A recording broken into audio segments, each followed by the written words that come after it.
Summary of In the Skin of a Lion by Michael Ondaatje. In the Skin of a Lion, the main character, Patrick Lewis, tells the story of his life as a working-class Canadian through pieces of stories and vivid memories. In the first part of the book, Patrick and a young girl, whose name is later revealed to be Hannah, are driving toward Marmora, Ontario, while Patrick talks out loud about his past. The girl is more likely to believe what Patrick says. Even if he told her there was a castle outside, she would have to believe him because they are going through the country at night and she can't see out the window. Patrick grows up in the eastern part of Ontario, where he works on fields with his quiet father, Hazen Lewis. Patrick lives in a town where foreign cutters come in the winter to cut down trees. Patrick watches them from afar. After Hazen plays around with dynamite, he joins the mining process and works as a dynamiter for companies that send logs down the river. Patrick goes with his dad on his dynamiting trips. He helps him by jumping into the cold river to set dynamite on logs that have gotten stuck. Patrick likes to spend his free time alone at night doing things like reading a geography book and looking at the shapes and colors of moths. One night, Patrick leaves his house and follows a few lights to a frozen river where he sees a group of foreign hunters laughing and skating while carrying lit cattails. Patrick's mind is blown by what he sees, but he is too shy to join them. Instead, he walks home, amazed by this magical scene. In the meantime, Commissioner Harris is in charge of building the Bloor Street Viaduct in Toronto. There, people do hard, dangerous work that wears them out. One worker, Macedonian immigrant Nicholas Temelkoff, stands out because of how brave and talented he is. He does the most dangerous jobs and often works while hanging off the bridge. One night, a group of lost nuns walks across the bridge, and one of them falls off. Nicholas saves her, even though everyone thinks she's gone for good. The two of them walk to Nicholas's friend Costa's restaurant while the nun, who stays quiet the whole episode, tries to fix Nicholas's shoulder, which he hurt when he caught her. There, in the empty restaurant, they have a quiet moment together. The next day, the nun disappears. She changes her habit into a dress and goes back to being a regular person. Patrick is 21 years old when he gets to Toronto. There, he gets a job as a searcher, one of the many people hired to look for missing Rich Ambrose Small, a shady businessman who has vanished without a trace. Patrick's findings take him to the actress Clara Dickens, who was with Small. Soon after, Patrick falls in love with Clara Dickens. They fall in love with each other deeply, but Clara keeps telling Patrick that she will leave him one day to go back to Small. When they spend a few days at Clara's friend Alice Gull's country house, Patrick learns more about Clara's past, especially her sexual stories, but he still feels like he can't fully understand her. When Alice joins them, Patrick is amazed by how close the two women are and how they work together.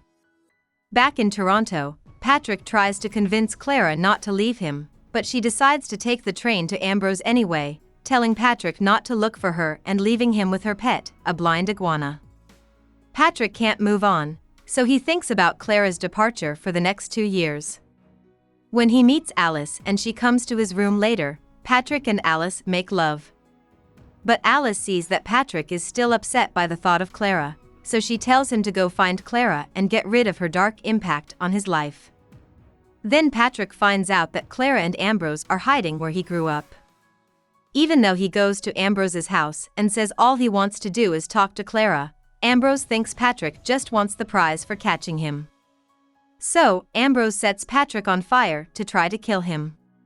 But Patrick is able to use his knife to hurt Ambrose and get away. Back at his hotel, Patrick hears a knock at the door. Clara has come to see him, he finds out. She says she didn't think Patrick would feel so bad about her leaving. After she sends a doctor to get him, she and Patrick make love, and Patrick's cuts leave blood on the sheets. But the next morning, Clara leaves and goes back to Ambrose's house. Back in Toronto, Patrick gets a job working in the vaults where Commissioner Harris is building the waterworks. Patrick does a lot of manual work, but sometimes he has to use the skills he learned from his father to blow up big sections of walls with dynamite. In the meantime, Commissioner Harris is only thinking about how beautiful what he is making is. He doesn't care at all that his workers have to work in dangerous and dirty conditions. Patrick lives alone in the city and only cares about his job and his basic wants. His co-workers and most of the people who live in his neighborhood are foreigners with whom he cannot interact. But one day, when he tells the Macedonian shop owners where he gets food that he has an iguana as a pet, everyone in the Macedonian community is very interested in Patrick's life. Patrick is moved by the care and kindness of the people around him and sees that he misses having friends. He feels welcome in his new neighborhood, so one night he joins the Macedonians at the waterworks for an illegal show. There, refugees from all over the world watch shows with strong political messages. In one of the shows, an immigrant is mistreated by the cops, so he starts banging on the stage to show his anger. Patrick runs on stage because he is shocked by how intense this scene is. He wants to make sure the character doesn't hurt himself. There, he finds out that the character is a woman, and her performance moves him so much that he goes backstage after the show to find her. When he finally finds her, she calls him by name, which lets him know that she is Alice Gull. Then Patrick and Alice start dating, which makes Patrick feel happy and complete in a way he has never felt before. Alice's boyfriend died while she was pregnant with their daughter Hannah. Cato, the man she loved, was a political fighter who tried to get Finnish workers in the countryside to join a union. Business leaders killed him for this. In this story, Patrick learns that the unknown fishers he knew when he was young were actually Finnish immigrants. Patrick feels bad that he doesn't know more about the past of the Finns or the history of labor unions in the area. Patrick also finds out that Alice has become very political. She speaks out against social unfairness by saying that the rich take advantage of the working class for their own gain and that a working class change is needed. Even though she believes in the big ideas of fairness and equality, she doesn't like the idea of telling someone to kill for a political cause. Patrick falls in love with her because of how peaceful she is. Like Patrick, he thinks that big goals should be driven by kindness. Alice won't talk about her past, even though she talks a lot about her relationship with Cato. Instead, she wants to talk about the present and the future. But one of Alice's photos of bridge workers catches Patrick's attention and makes him want to learn more. So, he finds out that Nicholas Temelkoff, a friend of Hannah's who works as a baker, used to work on the Bloor Street viaduct. Patrick also finds out that a nun went missing on this bridge in the past. Patrick figures out that Alice must have been this nun by putting together different pieces of information. He also figures out that this must have led to her friendship with Nicholas, who later quit building bridges to open a bakery. Patrick learns a lot about the Macedonian society and language from Alice and Hannah. He understands that even though he is from Canada, he is not from this neighborhood. In this way, the usual way immigration works is turned on its head. Immigrants are usually told to blend into Canadian society, but Patrick finds that he needs to change to fit in with his foreign neighbors and learn their practices. This makes Patrick appreciate how close the Macedonian community is and how, in the past, they have helped build Toronto's infrastructure by working on different building projects. Alice's death puts an end to Patrick's quiet life. Even though we don't find out what happened to her until the end of the book, Patrick tells us that she died when she mistakenly picked up a bag on the street that had a bomb in it. Patrick, who was close when it blew up, ran to her and held her in his arms as she died. Patrick is so sad and angry that he plans to get back at the rich. Patrick leaves Hannah with Nicholas Temelkoff and goes to the beach to try to set the Muskoka Hotel on fire. He is put in jail for 5 years for this, where he meets the thief Caravaggio. The story then quickly moves on to Caravaggio and tells how he was an adventurous, charming thief who stole paintings. Caravaggio was in jail when a group of men struck him. They made fun of him for being Italian and cut his neck. As Caravaggio runs away through the countryside and hides in a house by a lake, he thinks back on his life, including the time he met his wife Janetta while hiding in a mushroom plant after hurting his ankle during a robbery.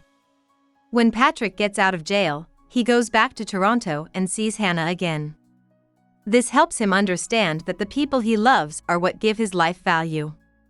Even though he wanted to stay quiet and avoid talking at first because he was sad about Alice's death, he now knows that it is his job to protect the people around him and love them as much as he can. He doesn't lose sight of his political goals, though. With the help of his friends Caravaggio and Ginetta, he plans a trip to the waterworks to blow it up with dynamite as a protest against the terrible conditions the workers have to deal with. Patrick is able to get into the heavily watched building, but he can't get his dynamite to go off. Instead, he has a talk about the middle class with Commissioner Harris. Patrick wants Harris to feel sorry for his workers and realize that he is responsible for their lives as commissioner. Harris, on the other hand, keeps trying to defend himself by saying that the beautiful infrastructure he has made is a reason for taking advantage of workers. In the end, though, Harris sets Patrick free because he realizes that Patrick didn't want to kill himself as much as he wanted to be heard. After this show, Patrick and Hannah have a loving relationship. Clara Dickens calls him one night to tell him that Ambrose Small has died and that she needs his help. Clara asks Patrick who the young girl who answered the phone is. At first, Patrick doesn't know how to answer, but in the end, he tells Clara that Hannah is his daughter. He finally takes responsibility for Hannah's life in this way. He tells Hannah that he will go pick up Clara with her and will tell her about Clara on the way. So, at dawn, Patrick and Hannah get in the car and drive for 4 hours to Marmora, Ontario, where Clara is waiting for them. Patrick gets ready to tell Hannah about Clara on the way. So, Patrick's stories start and end the book, putting his memories and his voice as a storyteller in the spotlight. About the author. Michael Ondaatje was born in Sri Lanka in 1943, when the country was still called Ceylon and was still ruled by the British. He left Sri Lanka when he was 11 to study in England. Then, when he was 19, he left England for Canada. There, he learned how to be a good writer, which has helped him become one of Canada's most important writers today. At first, he worked on writing and published several collections of songs that were well received by critics. Later, his writing, especially his book The English Patient, which won the Booker Prize in 1992, made him more well known. Whether his stories take place in Canada, Europe, or Sri Lanka, they often go into great detail about things that happened in the past.